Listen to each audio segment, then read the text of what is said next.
Terceira parte do nosso Evangelho no Lar, o Evangelho segundo o Espiritismo, capítulo 19, a fé transporta montanhas, item 1, poder da fé, baseado numa passagem do Evangelho de Mateus, capítulo 17, versículos 14 a 20, onde Jesus diz, onde é descrita essa situação, com Jesus. Quando ele veio ao encontro do povo, um homem se lhe aproximou e, lançando-se de joelhos a seus pés, disse: Senhor, tem piedade do meu filho, que é lunático e sofre muito, pois cai muitas vezes no fogo e muitas vezes na água. Apresentei-o aos teus discípulos, mas eles não o puderam curar. Jesus respondeu dizendo: Ó raça incrédula e depravada, até quando estarei convosco? Até quando vos sofrerei? Trazei-me aqui esse menino. E tendo Jesus ameaçado o demônio, este saiu do menino, que no mesmo instante ficou são. Os discípulos vieram então ter com Jesus em particular e lhe perguntaram: Por que não podemos nós outros expulsar esse demônio? Respondeu-lhes Jesus: Por causa da vossa incredulidade. Pois em verdade vos digo, se tivesseis a fé do tamanho de um grão de mostarda, diríeis a esta montanha: transporta-te daí para ali, e ela se transportaria, e nada vos seria impossível. Então, pessoal, aqui nós estamos iniciando hoje um capítulo fundamental, um capítulo que toca num tema fundamental de qualquer prática espiritual e, portanto, da própria prática cristã também, que é a fé, Só que a gente precisa ter um entendimento muito lúcido e muito claro do que seja a fé, porque assim como tantas outras palavras, foi uma palavra também que já teve seu sentido muito deturpado ao longo dos tempos, Porque existem muitos casos de pessoas que têm uma fé absolutamente irracional, ou por outro lado também uma fé ingênua, em princípios, muitas vezes, alguns princípios doutrinários que são desmentidos pela experiência mais comezinha da vida, Aqui no caso, Jesus não está falando dessa fé, Não está falando da fé ingênua, não está falando da fé que gera fanatismo, que gera sectarismo, não.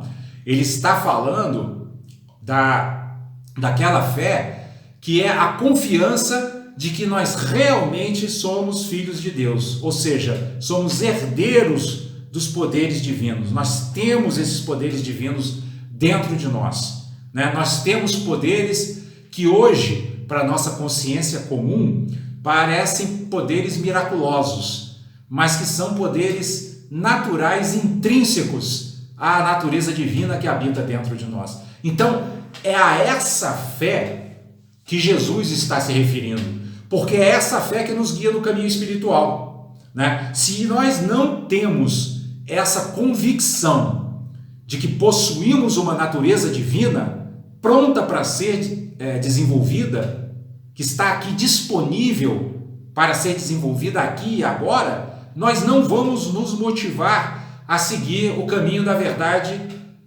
e da vida que Jesus nos propõe. Porque o que nos motiva a seguir isso é a convicção de que nós temos essa natureza divina pronta para ser desenvolvida, que está aqui em potencial, em forma de semente dentro de nós. Se não tivermos essa fé, se não tivermos essa confiança, é óbvio que nós vamos seguir pelo mundo completamente distraídos pelos atrativos materiais, Vamos continuar agindo no mundo buscando a felicidade em circunstâncias internas. Por quê? Porque não temos a convicção de que a felicidade habita em nosso próprio interior, Nessa passagem em específico, acontece esse fato onde um pai vai ter com Jesus, pedindo para que Jesus o ajude, porque o filho dele está possuído por um demônio. Hoje, na doutrina espírita, né, nós sabemos que isso aqui é um fenômeno de obsessão, né? Havia um fenômeno de obsessão no seu mais alto grau, que é o que Kardec chama de possessão, né? Ou seja, o filho dessa pessoa estava completamente tomada por uma entidade espiritual, estava totalmente possuído por uma entidade espiritual que fazia com que ele tivesse essa característica de lunático, né? E esse pai chega para Jesus pedindo a ele que o ajude, né? Que cuide, né?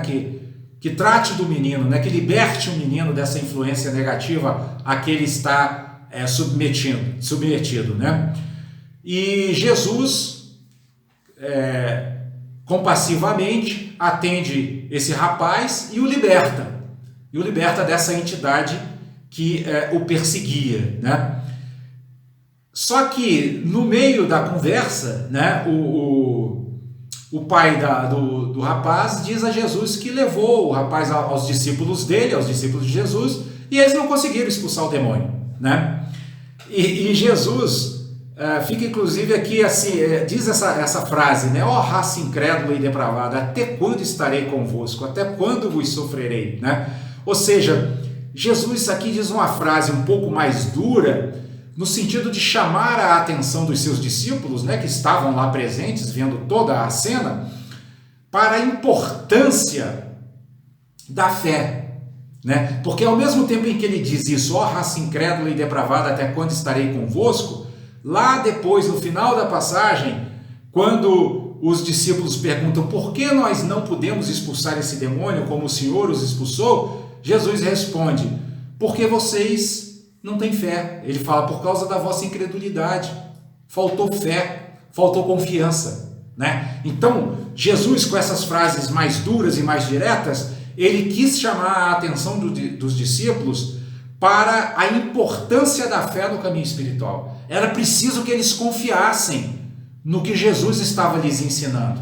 Jesus já tinha apontado várias vezes para eles de que eles eram possuidores dessa natureza divina e que eles poderiam realizar os mesmos milagres que ele, Jesus, realizava.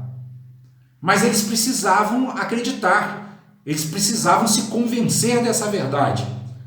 Ou seja, eles precisavam de convicção, e faltou convicção, eles não tiveram convicção. Sem convicção, o próprio poder curador de que eles eram dotados, porque entre os discípulos haviam vários médiuns com poderes curadores, né? Mas sem fé, eles não conseguiam ativar esse poder curador, né? Mas pior do que isso, sem fé, eles não conseguiriam seguir o caminho espiritual. Então Jesus aproveita essa ocorrência, esse acontecimento, para reforçar o ensinamento do poder da fé, que é o título desse tópico, né, que nós estamos estudando hoje. A fé é poderosa. Essa figura que Jesus utiliza, dizendo que se nós tivermos a fé do tamanho de um grão de mostarda, nós diremos para a montanha, transporta-te daí e ela se transportará, né? É justamente para dar a dimensão do poder que a fé tem de dissolver os obstáculos do nosso caminho, né? Inclusive isso é válido também até para questões corriqueiras do mundo material. Por exemplo, um bom palestrante, ele tem convicção de, quando ele sobe no palco, de que ele vai saber falar sobre aquele tema que ele se propôs falar. Ele tem essa convicção e por isso ele consegue, né? O empreendedor de sucesso é aquele que também acredita que ao empreender, ao investir, ele vai conseguir os resultados que ele almeja. Ele tem essa convicção. Então, a fé é uma energia poderosíssima para remover obstáculos.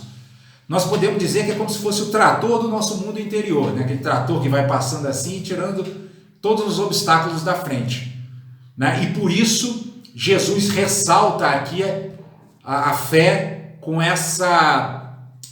com essa intensidade, né? Ele ressalta aqui com muita intensidade para que os discípulos guardem isso em suas mentes, em seus corações, porque ele sabia também que seus discípulos iam enfrentar dias difíceis no futuro, principalmente depois da sua crucificação. E para enfrentar esses dias difíceis, eles precisariam estar com essa fé bem sedimentada, bem fortalecida e permanentemente renovada, né? E aí Kardec, aqui no item 2, vai comentar a respeito dessa passagem o seguinte: no sentido próprio, é certo que a confiança nas suas próprias forças torna o homem capaz de executar coisas materiais que não consegue fazer quem duvida de si. Aqui, porém, unicamente no sentido moral se devem entender essas palavras. As montanhas que a fé desloca são as dificuldades, as resistências, a má vontade, em suma, com que se depara da parte dos homens, ainda quando se trate das melhores coisas. Os preconceitos da rotina, o interesse material, o egoísmo, a cegueira do fanatismo e as paixões orgulhosas são outras tantas montanhas que barram o caminho a quem trabalha pelo progresso da humanidade. Então vejam aqui, pessoal, que Kardec está colocando a questão da fé no sentido da remoção dos obstáculos externos, né? Ou seja, ele fala que aquele homem que confia em suas próprias forças executa grandes tarefas, né? Seja tarefas de progresso cultural, de progresso financeiro, de progresso econômico, social, né? O homem que confia nas suas forças, ele multiplica o seu potencial, vamos dizer assim, a sua capacidade, né? Da mesma forma que aquele que não tem convicção do que está fazendo e da sua capacidade de fazer se enfraquece, né?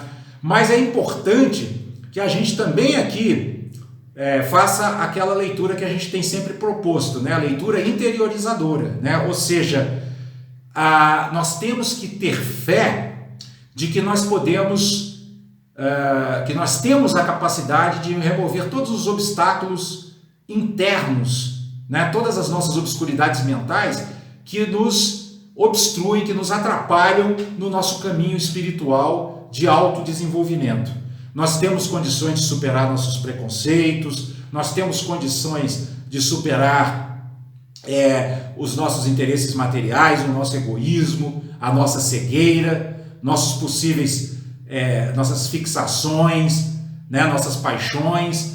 Tudo isso nós temos capacidade de superar e nós precisamos ter essa fé. Nós precisamos acreditar nisso. Nós precisamos acreditar que nós podemos transpor todas essas barreiras internas e chegar lá no cerne do nosso ser espiritual, onde habita a compaixão, o amor, a alegria altruísta e a equanimidade, né?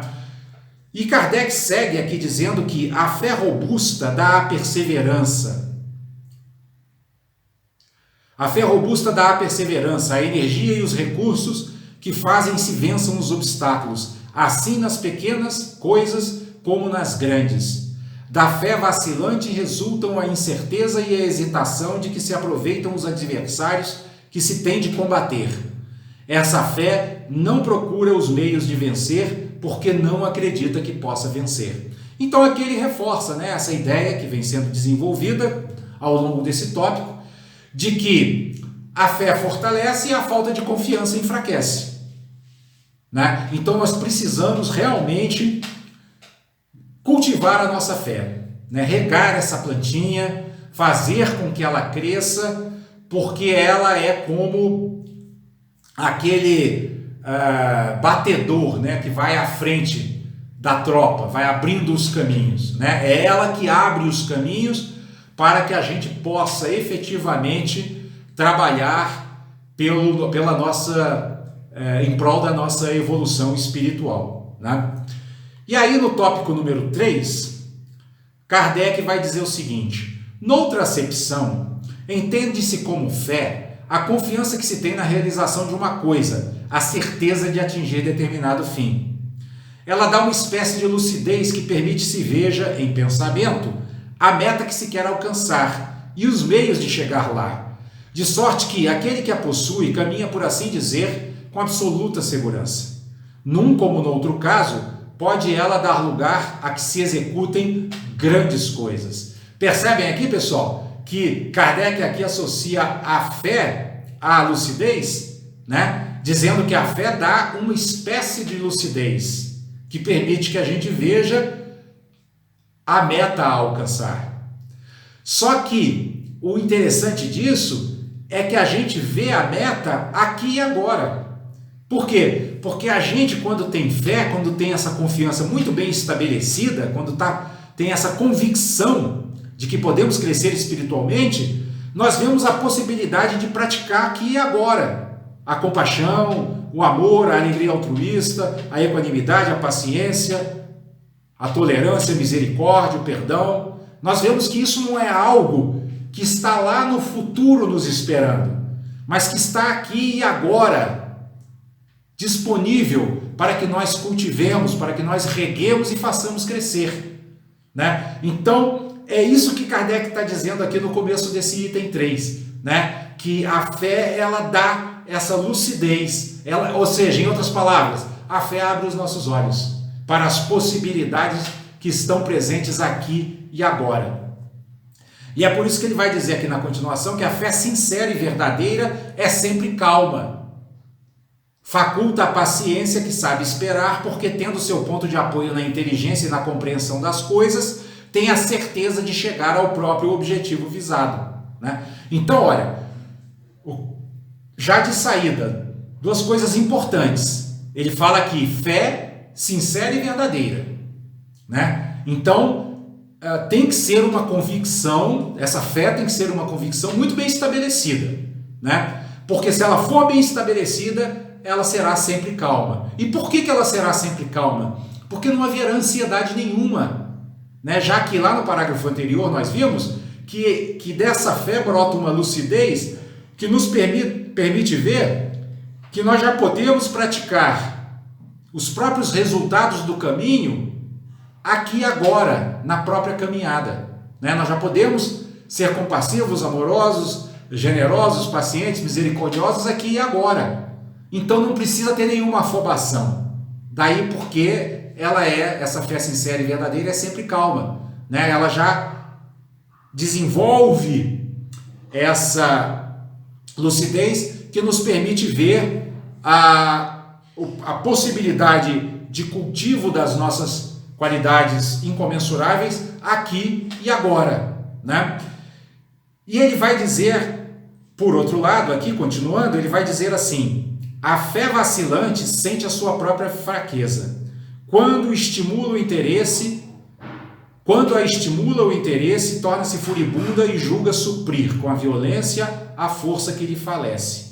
A calma na luta é sempre um sinal de força e de confiança. A violência, ao contrário, denota fraqueza e dúvida de si mesmo. Então vocês percebem, pessoal, que o tempo inteiro Kardec vai contrapondo, né? A fé à vacilação, a convicção à hesitação, né? Então o que nós precisamos tirar como essência aqui nesse ensinamento é o fato de que nós toda vez em que nós duvidarmos do nosso potencial divino, nós devemos parar, olhar para dentro de nós mesmos, respirar e buscar nos reconectarmos com esse potencial ilimitado que habita dentro de nós. Por quê? Porque os próprios momentos de vacilação ou de hesitação, eles também são momentos de aprendizado, né? Por quê? Porque o que é a hesitação, né? O que é a vacilação? Ela é a falta de fé, né? A falta de convicção. Eu não estou convicto, né? Ora, se eu estudar profundamente, se eu contemplar profundamente a falta de convicção, eu vou encontrar a convicção, porque elas são duas faces de uma mesma moeda, né? Elas não são duas coisas absolutamente separadas, elas são apenas a face ignorante ou obscura de a face ignorante ou obscura da fé, que é a vacilação, a hesitação, e a face luminosa da fé, que é a calma, que é a certeza, né? Como diz Kardec aqui, aquela certeza que faculta a paciência que sabe esperar. Mas vocês percebem que aqui ele está falando sobre o esperar, não um esperar de braços cruzados, passivo, né? Mas é o esperar no sentido de não perder a esperança de que as ações lúcidas que nós estamos desenvolvendo neste momento terão resultado inevitavelmente, né? Porque nós veremos que na própria prática, aqui e agora, elas já vão dar resultado. Porque naquele momento em que eu encarar a minha vacilação e a minha hesitação de frente, eu já vou automaticamente dissolver a vacilação. Porque encarar de frente significa encarar convicto. Encarar convicto de que vou superar a hesitação. E essa convicção de que eu vou superar a hesitação já é a dissolução da hesitação, já é a dissolução da vacilação. Percebem? Então, não tem nada do que precisemos fugir, nem nada que precisemos correr atrás. Tudo está aqui disponível para nós neste momento, para que nós cultivemos, trabalhemos e possamos fazer vir à tona o lado luminoso de todas as coisas, de todas as circunstâncias, de todos os acontecimentos. E aí Kardec, aqui no item 4, ele diz assim: cumpre não confundir a fé com a presunção. A verdadeira fé se conjuga à humildade. Aquele que a possui deposita mais confiança em Deus do que em si próprio, por saber que simples instrumento da vontade divina nada pode sem Deus. Por essa razão é que os bons espíritos lhe vêm em auxílio. A presunção é menos fé do que orgulho, e o orgulho é sempre castigado, cedo ou tarde, pela decepção e pelos malogros que lhe são infligidos. Aqui, Kardec aborda um outro ponto super importante, pessoal. Presunção não é fé, porque presunção, como o próprio nome está dizendo, é eu presumir que sou alguma coisa que ainda não sou. Isso é falta de humildade, isso é falta de clareza. Eu não estou tendo clareza sobre mim mesmo. E isso só nos leva a afundarmos cada vez mais em pensamentos negativos e em emoções cada vez mais perturbadoras. Porque o presunçoso é um orgulhoso, né? E o orgulhoso é um ignorante de si mesmo. Ele não percebe quem é, né? Se eu olho para mim mesmo sem conseguir me ver sem conseguir ver quais são minhas vulnerabilidades, quais são minhas fragilidades, quais são minhas fraquezas, é óbvio que eu vou tropeçar no caminho, porque eu estou andando igual um cego. E vou tropeçar em quê? No meu próprio orgulho. Vou tropeçar na minha própria presunção, porque ao me achar algo que eu não sou, né, eu vou me inflar, meu ego vai se inflar, e em algum momento eu vou me decepcionar. E aí vou me afundar, vou me deprimir, porque eu achava que eu era isso, eu achava que eu era aquilo, eu não sou. Então a fé não é assim, a fé não é presunçosa, a fé é lúcida, é clara, é honesta consigo mesmo. Na verdadeira fé, na prática da verdadeira fé, nós temos honestidade conosco mesmo, né? Nós não nos enganamos conosco mesmo, né? E por fim, Kardec conclui dizendo: o poder da fé se demonstra de modo direto e especial na ação magnética. Por seu intermédio, o homem atua sobre o fluido, o agente universal, modifica-lhe as qualidades e lhe dá uma impulsão, por assim dizer, irresistível. Daí decorre que aquele que há um grande poder fluídico normal, junta a ardente fé, pode, só pela força de sua vontade dirigida para o bem, operar esses singulares fenômenos de cura e outros, tidos antigamente por prodígios, mas que não passam de efeito de uma lei natural. Tal o motivo porque Jesus disse a seus apóstolos: se não o curastes, foi porque não tinhais fé. É aquilo que nós comentamos quando estávamos analisando a passagem evangélica. Os discípulos, né, muitos deles eram dotados de um grande poder magnético, um grande poder magnético, um grande poder curador. Mas não conseguiram curar aquele rapaz. Por quê? Porque eles vacilaram, eles hesitaram, eles pensaram assim: será que eu posso mesmo? Será que eu vou ser capaz? Esse rapaz está tão mal, né? Está tão mal, está completamente possuído, eu vou dar conta? Pronto. nessa vacilação, o que eles fizeram? Eles enfraqueceram o seu próprio poder magnético, enfraqueceram o seu próprio poder de curar. E é por isso que Jesus chama a atenção deles, dizendo que o que faltou foi fé. E isso aqui para nós, pessoal, é uma lição muito prática, porque quando Kardec diz que através da fé nós conseguimos potencializar o nosso poder magnético e manipular positivamente os fluidos espirituais e etéricos à nossa volta, percebam que isso significa um poder de criar as nossas próprias circunstâncias, né? Por quê? Porque ao manipular positivamente esses fluidos magnéticos, nós, por exemplo, proporcionamos saúde para nós e para aqueles que nos cercam. Nós propiciamos tranquilidade mental para nós e para aqueles que nos cercam. E, eventualmente, podemos até proporcionar cura para nós e para aqueles que nos cercam. Quantas pessoas que nós já não tivemos notícia que se curaram pelo poder da fé? Né? Porque mudaram a sua vibração mental. A gente tem relatos disso, né? Há inúmeros relatos disso, né? Então Kardec está chamando a atenção para isso. E isso aqui é extraordinário, pessoal, porque significa que, em última instância, nós somos os senhores do nosso próprio destino. Cabe a nós orar e vigiar. Para quê? Para que a nossa mente sempre vibre num padrão elevado de fé, de convicção, de conexão com a espiritualidade superior, trazendo para o nosso mundo, para a nossa família, para a nossa sociedade, para o nosso lar, os melhores fluidos, o melhor magnetismo, o magnetismo da paz e do equilíbrio.